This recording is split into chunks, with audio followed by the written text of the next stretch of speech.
செய்கிறேன். இப்போ இதெல்லாம் ரெடி பண்ண போகிறேன். இது நார்மலாக நாங்கள் இப்படி மிக்ஸ் பண்ணுறது இல்லை. இது சீ ஃபுட் பாயில். இந்த பேக் கண்டு தான் இதுக்கு இங்கே தமிழ் கடையில் வாங்குகிற நண்டு மட்டன் எடுத்து க்ளீன் பண்ணி வச்சுக்கேன். இது பெரிய இறால், குட்டி கிளை மாதிரி, கோன், பேபி பொருள். அதுக்கு தேவையான நிறைய வெங்காயம், உள்ளி எடுத்து வச்சுருக்கிறேன். மற்றது ஸ்பைசஸ், மிளகாத்தூள், onion powder, chilli powder, Kashmir chilli கலருக்கு, கொஞ்சமாக கொரியாண்டர் பவுடர், மற்றது பெப்பர். இது மிக்ஸ் பெப்பர். கொஞ்சம் இது ஸ்பைஸியாக இருக்கணும்.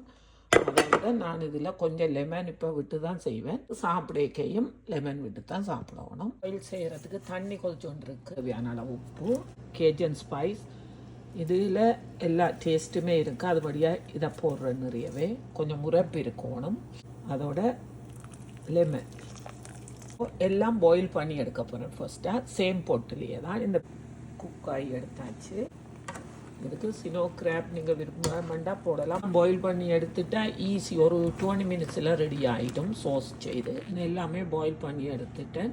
ஆனால் நான் இன்றைக்கி பொட்டில் தான் பாயில் பண்ணின சீ ஃபுட்டுக்கு நான் ஒரு சோஸ் ஒன்று பட்டர் தான் போடணும். ஆயில் யூஸ் பண்ணுறதில்ல. இந்த பட்டர் மெல்ட் ஆகிடும்.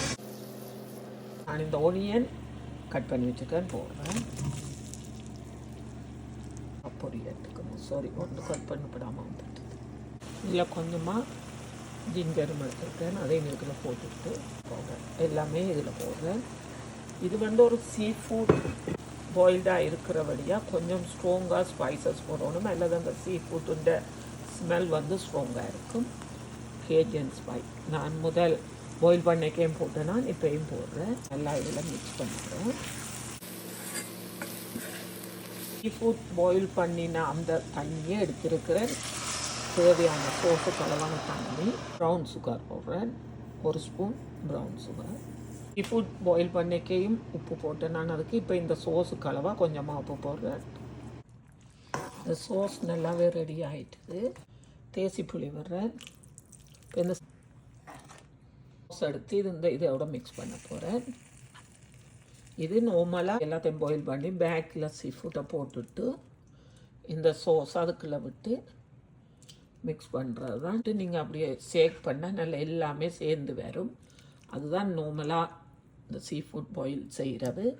நான் தான் சீ ஃபுட் போட்டே இருந்தால் சாப்பிடக்க அவையவே தங்களுக்கு தேவையான அளவெல்லாம் எடுத்து சாப்பிடுவேன். சூப்பராக ரெடியாக இருக்குது.